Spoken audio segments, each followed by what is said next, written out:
Olá, estimados irmãos, em nome do nosso amado Salvador Jesus e com o auxílio do Santo e Bom Espírito, vamos dar continuidade aos estudos, às nossas lições. Lição 4, Jesus, o servo dos servos. Grande lição essa lição tem para nós, redundou, né? Nessa segunda-feira vamos estudar a necessidade de uma nova atitude. Perguntar, ao contrário do desejo ambicioso por um lugar mais elevado, que princípio Jesus instituiu, que é a primeira pergunta, e como ele mesmo serviu de exemplo nesse sentido. Então é interessante nós notarmos aqui alguns aspectos dessa questão e dessa pergunta e da maneira com que Jesus expressou ali. Ele instituiu o princípio da humildade e do serviço ao próximo, em contraste com o desejo humano que normalmente é de ser da supremacia, do status, do poder. E nesse texto de Lucas e de João, ele ensina que o verdadeiro líder, quem é? É aquele que serve. Ele mesmo se coloca como exemplo, embora fosse mestre e senhor, lavou os pés dos discípulos em um ato que normalmente é reservado só aos servos, às vezes até com servos. Portanto, ele deixa claro que o maior deve ser o quê? Como o menor, e quem governa deve agir como aquele que serve. Então Jesus ele inverte a lógica mundana que tem hoje, onde o maior ele é servido, que é o que acontece hoje, estabelece uma nova atitude. Quem quiser ser grande faz o quê? Então deve ser servo de todos, deve ser aquele que serve. E ao lavar os pés do discípulo ele mostra a verdadeira grandeza está na humildade do serviço que está fazendo. Portanto, o novo princípio que Jesus estabelece é o amor prático, expresso em ações humildes e cuidado de serviço para outras pessoas, não visando bem posição, mas promovendo o quê?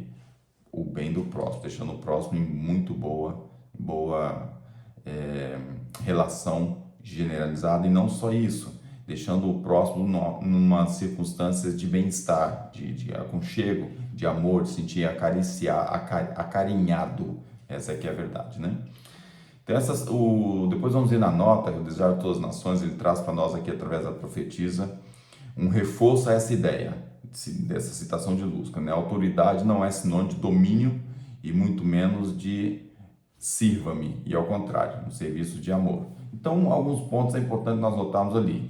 No reino de Cristo, não há opressão tirânica, não há aqui tirania, nem imposição de comportamento. Jesus nunca chegou para alguém e impôs como é que a pessoa devia ser ou não ser. Sempre foi algo com muito amor. Cristo ele nunca demonstrou força, nunca dominou e não manipulava. Ele só fazia o seu trabalho de pregação, o seu exemplo. E o governo divino ele é baseado então na liberdade, na liberdade também no amor e na consciencialização da sua lei, e a pessoa tomar a decisão por amor de obedecer, entender que há uma proteção em volta desses ensinamentos. E os anjos do céu não vêm à terra para governar, para exigir reverência, para fazer um trabalho aqui, para ser soberano aqui também na terra. Pelo contrário, esses seres celestiais ele tem poder, tem glória, está acima, infelizmente, dos anjos da humanidade hoje, devido ao humanidade ter caído, está em desgraça do pecado, mas eles são enviados para ajudar a humanidade com bastante humildade, com bastante presteza, com bastante amor, é o que eles fazem. Então, realmente é interessante ver o trabalho que os anjos fazem aqui na Terra. E depois, mensageiro de misericórdia, descreve a natureza da missão: ajudar, curar, elevar, restaurar, não rebaixar, mas também não controlar. É uma cooperação que é feita entre humano e divino. Então Deus valoriza a parceria com o ser humano. Ele abençoa e nos orienta e nos dá tudo o que é preciso para nós fazermos o nosso trabalho. Ele nos convida a participar ativamente na salvação de outras pessoas, na obra de redenção e também no serviço de amor ao próximo. Então essa visão é completamente oposta à lógica do mundo, é uma visão espiritual, onde muitas vezes significa não ter o controle, mas sim servir. E no reino de Cristo, poder é responsabilidade de amar, de servir e de levantar o caído.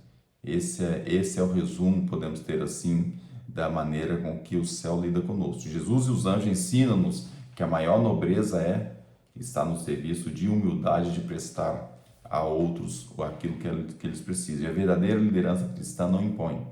Ela inspira, ela eleva, ela nutre, ela traz todo um conselho espiritual. E esse espírito de atitude revela Cristo e o que nós somos.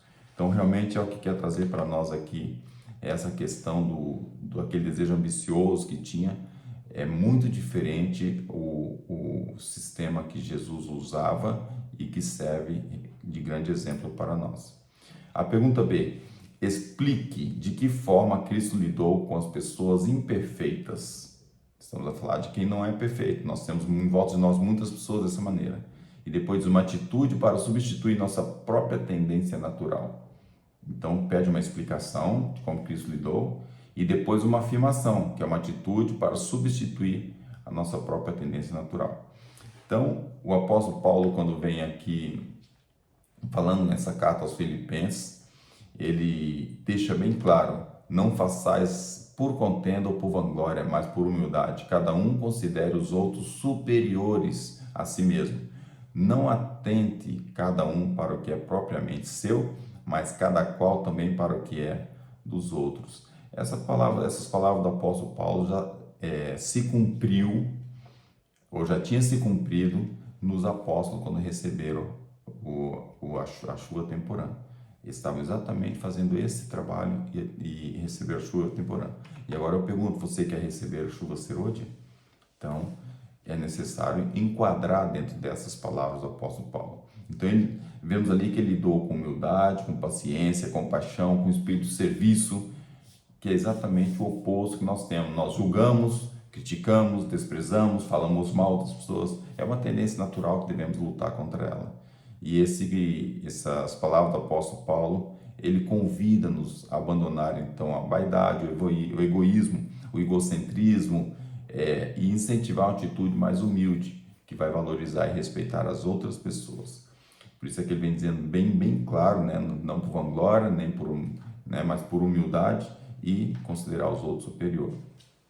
E Cristo agia dessa forma. Então, ele não expunha a fraqueza das pessoas. Nós já estudamos em algumas circunstâncias, somente aquela circunstância que na casa onde Maria fez aquele trabalho do perfume, ele chamou a atenção ali do senhor da casa de forma muito discreta. Então ele tratava com respeito e com misericórdia, corrigia com amor, buscando então restaurar sempre e não condenar. Então devemos fazer o mesmo trabalho. Às vezes, olhando para uma situação, uma circunstância, um irmão, precisamos, ou mesmo dentro do lar, precisamos fazer uma interação menos boa com determinada pessoa ou familiar, devemos buscar sempre restaurar, nunca condenar. Ele não agia movido por orgulho ou por uma necessidade de provar superioridade. E mesmo sendo perfeito como Jesus era, ele valorizava as pessoas a ponto de ouvi-la, depois de ouvir, ensinar com muita paciência e colocar as pessoas acima do próprio interesse pessoal. Então, realmente, o ápice disso foi na cruz, né? Mas nós vimos que Jesus fazia esse trabalho. Então, em contraste com a natureza humana, nós devemos lembrar que a autoconfiança ela é exagerada, o desprezo pelas ideias dos outros não vale a pena, a falta de espírito cooperativo destrói, e o egoísmo disfarçado de sabedoria também é extremamente destrutivo. E esse tipo de comportamento ele vai esfriar o relacionamento, vai esfriar, ou, às vezes, a vontade da pessoa de continuar na verdade, destrói aquela união espiritual que é preciso.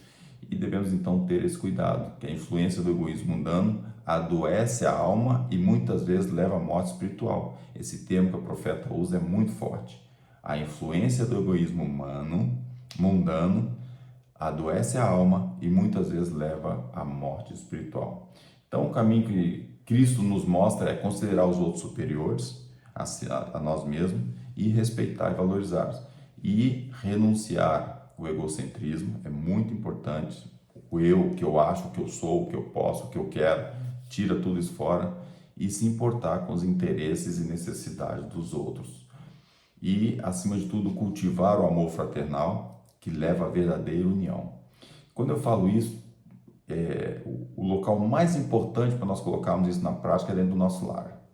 Se nós não conseguimos exercer isso dentro do lar, com a sua esposa, com o esposo, com os filhos, ou os filhos com os pais, vai ser mais complicado exercer isso lá fora. Então, dentro do lar é o principal local que devemos exercer tudo isso, praticarmos isso, para conseguirmos praticar na igreja, para logo conseguirmos praticar no mundo. Mas fazer uma coisa de coração, uma coisa feita mesmo com uma conversão da alma. E Cristo nos chama a substituir a crítica e o orgulho por humildade, empatia, serviço abnegado e lidar com as pessoas imperfeitas como ele lidava, né? Como é um passo essencial para vivermos numa fé prática e centrar o amor que constrói e também que transforma as pessoas e que vai realmente levar a salvar as pessoas. Então, que Deus nos ajude para que possamos realmente ver a necessidade de uma nova atitude, que é exatamente o tema da nossa lição dessa segunda-feira. Que Deus nos abençoe para que possamos realmente buscar alcançar esse alvo tão elevado, que é servir aos outros e não querer ser apenas servido. Que Deus nos abençoe e dê sua graça para isso. Amém.